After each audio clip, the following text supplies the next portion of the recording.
एका तासापासून आम्ही विचार करत होतो की डिनरसाठी काय बनवायचं. फायनली आमचा मेनू ठरलेला आहे. आम्ही बनवणार आहे डाळ बाटी.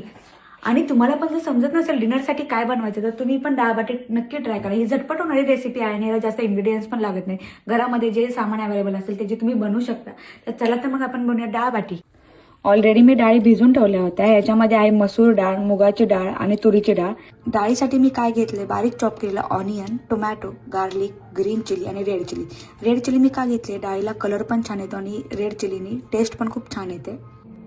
तेलामध्ये मी टाकते मोहरी, जिरा, बारीक चॉप केलेला गार्लिक टाकायचा आधी, तो चांगला भाजून घ्यायचा. त्यानंतर मी टाकते चिली. आता मी टाकते बारीक चॉप केलेला ऑनियन. टेस्ट एनहान्स करण्यासाठी मी हे मसाले टाकते डाळीमध्ये.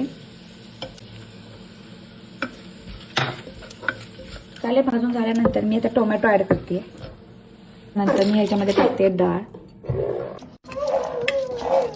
तर त्याच्यामध्ये तुमच्या टेस्टनुसार मीठ टाका. तर मस्त चिरलेले कोथिंबीर टाकायची. बाटी बनवण्यासाठी मी अर्धी वाटी गव्हाचं पीठ घेतलंय, अर्धी वाटी रवा घेतलाय आणि अर्धी वाटी बेसन पीठ. बाटीला कलर येण्यासाठी टाकायची थोडी हळद. आणि पीठ तुम्हाला जास्त पातळ नाही मळायचं आहे, थोडंसं घट्टच मळायचं आहे.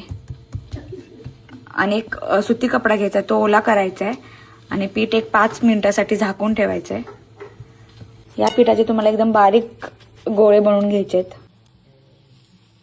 तव्यामध्ये चांगले शालो फ्राय करून घ्यायचे बाटी.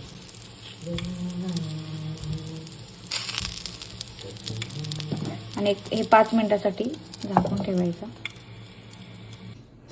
इथे झाली आपली डाळ बाटी रेडी. आणि अशाच नवीन नवीन रेसिपी बघण्यासाठी मला फॉलो करायला विसरू नका. आणि तुम्ही पण डाळ बाटी घरी नक्की ट्राय करा.